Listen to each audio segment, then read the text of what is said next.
So hi everyone, for this video guys, tuturo ko po sa inyo on how to reset our toner chips, no? As we can see, ang toner chips indicator niya ay below 50% na lang po. So ang gagawin lang po natin, we proceed to SP mode.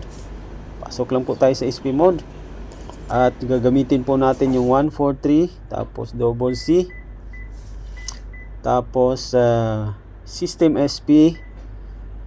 Proceed po tayo. Direct na po tayo sa 3894. Tapos okay lang natin. Tapos makikita na po natin yung engine counter clear. Yan. So hanapin lang po natin yung all sa baba. Yan, execute lang natin. So yan, nag-complete na siya. Exit lang tayo. Yan, exit lang tayo. Tapos off natin yung machine.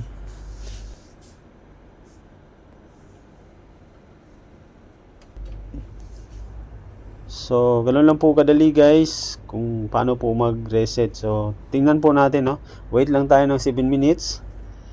Tingnan natin kung successful yung ating pag-reset. So ayan, naka-off na. On lang natin siya ulit. So yan.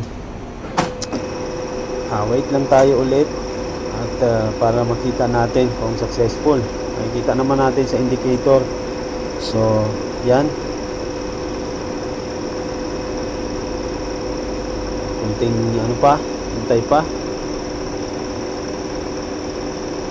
So ang ating makina nga pala ay yung PC307.